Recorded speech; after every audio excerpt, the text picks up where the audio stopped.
Hello friends, welcome to the new episode of my channel I Prince. এবং এই ভিডিওতে কয়েকটা ধামাকাদার আপডেট তোমাদের জন্য নিয়ে এসেছি, এবং প্রত্যেকটা আপডেটে কিন্তু বিরাট বড় কিছু আপডেট হতে চলেছে। এবং যারা বলিউড লাভার তাদের জন্য তো অবশ্যই খুবই এক্সাইটিং নিউজ এগুলো হতে চলেছে। তো একদম প্রথমে যেটা নিয়ে কথা বলবো সেটা হচ্ছে মাচ অ্যাওয়েটেড মুভি বর্ডার 2 নিয়ে। তো আমরা যদি দেখি গদর 2 যখন থেকে একটা রেকর্ড ব্রেকিং বক্স অফিস করেছে, সানি দেওয়ালের একটা হিউজ কামব্যাক হয়েছে, এবং সানি দেওয়ালের হাতে কিন্তু এখন বড় বড় সিনেমা রয়েছে, যার মধ্যে একটা লাহোর বলে সিনেমা আসছে, এরা আমির খান প্রডিউস করছে। সেখানে আমরা সানি দেওয়াল প্রীতি জিন্টাকে অনেকদিন পর জুটি হিসেবে পেতে চলেছি, সেটা তো আসছেই। কিন্তু এই মুহূর্তে সানি দেওয়ালের সবথেকে বড় যেটা প্রজেক্ট বা বলিউডের সবথেকে বড় যেটা ওয়ার্ড মুভি হতে চলেছে সেটা হচ্ছে বর্ডার 2। এটা 1997 আসা বর্ডার সিনেমাটার সিকুয়েল হতে চলেছে, যেখানে সম্ভবত সানি দেওয়াল ওখানে যে চরিত্রটি প্লে করেছিলেন সেই চরিত্রটি উনি করবেন আজকের দিনে দাঁড়িয়ে, অথবা নতুন করে স্ক্রিপ্টও লেখা হতে পারে, স্ক্রিপ্টের কাজ অলরেডি চলছে। তো এখন যেটা চমক হচ্ছে বর্ডার 2 নিয়ে, বর্ডার 2-এ কিন্তু সানি দেওয়ালের পাশাপাশি আমরা আয়ুষ্মান খুরানাকে দেখতে পেতে চলেছি, যেটা একটা হিউজ কাস্টিং। সানি দেওয়াল আয়ুষ্মান খুরানা এক সিনেমায় মানে বিরাট ব্যাপার, এবং সানি দেওয়ালের বর্ডার 2-এ থাকাটাই তো একটা বিরাট বড় নস্টালজিয়া। এবং তার সঙ্গে সঙ্গে কিন্তু এই সিনেমার রিলিজ ডেট অলরেডি প্রায় ফাইনাল করেছে, সেটা যেটা জানা যাচ্ছে 2026-এর রিপাবলিক ডে যে উইকেন্ডে রয়েছে সেখানে তারা রিলিজ করার প্ল্যানিং তারা করছে। এবং এইটাই যদি টাইম হয়ে থাকে তাহলে ওই সময় যদি অন্য কোনো সিনেমা না আসে তাহলে কিন্তু 2026-এ এই সিনেমাটা গদর 2-এর মতোই কিন্তু একটা বিরাট বড় হ্যাভক কিন্তু ক্রিয়েট করতে পারে বক্স অফিসে, যেমনটা গদর 2 করতে পেরেছিল। এবং আমার শিওর বিশ্বাস এটা সানি দেওয়ালের কেরিয়ারে আরও বড় সড়ো একটা বক্স অফিস আনার ক্ষমতা রাখে যদি এটাকে প্রপারলি বানানো হয়।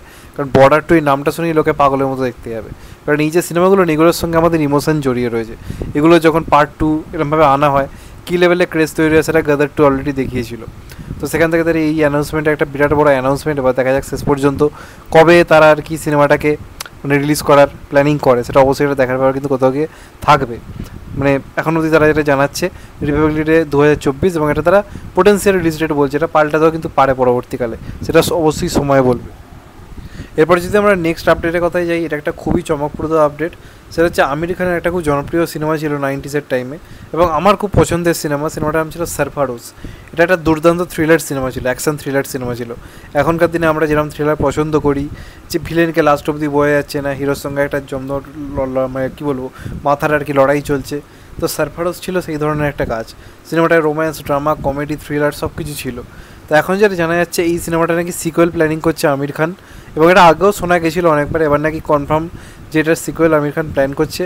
কারণ আমির খান অনেকগুলো সিনেমা রিসেন্ট টাইমে আনছে, তার মধ্যে এটাকে তারা একটা প্ল্যানিংয়ের মধ্যে আর কি রেখেছে সরফারোজ 2-কে।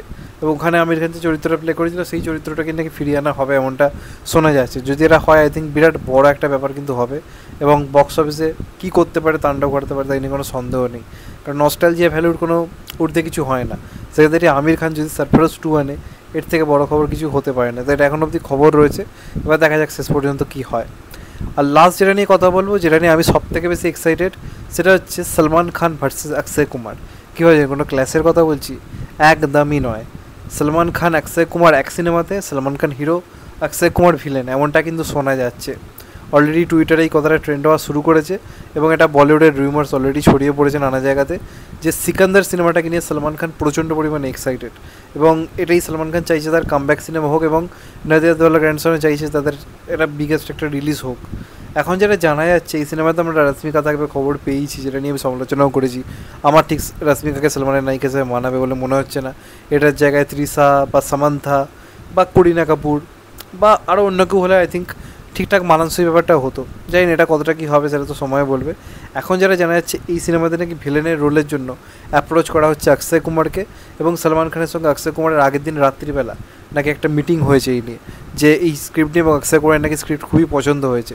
মানে অক্ষয় কুমারকে যে রোলটা অফার করা হচ্ছে ভিলেন চরিত্রের জন্য, সেটা নাকি বেশ ইন্টারেস্টিং হতে চলেছে। এবং সলমান খান ভার্সেস অক্ষয় এটা দুর্দান্ত ফাইট সিনেমা জুড়ে থাকতে চলেছে অল টাইম, যেমনটা আমরা পাঠানে SRK ভার্সেস জনের মতো দেখতে পেয়েছিলাম, সেই ধরনেরই জিনিস এখানে থাকতে চলেছে। এবং সলমান ভার্সেস অক্ষয় এর থেকে বড় কিছু হতে পারে না। এবং এই এরা যতবারই একসঙ্গে এসছে বক্স অফিসে ভালো রকম রেসপন্স এসছে, মুঝসে শাদি করেগির কথা আমরা ভুলতে পারি না। তো সেখানে এইবার যদি সলমান ভার্সেস অক্ষয়, যদি আমার তো ভেবেই জাস্ট গায়ে কাঁটা দিচ্ছে, কারণ দুজনই আমার অত্যন্ত প্রিয়। অক্ষয় কুমার আরেকটু বেশি প্রিয়, কিন্তু তাও সলমান খান অক্ষয় কুমার এরা দুজনই আমার প্রিয়।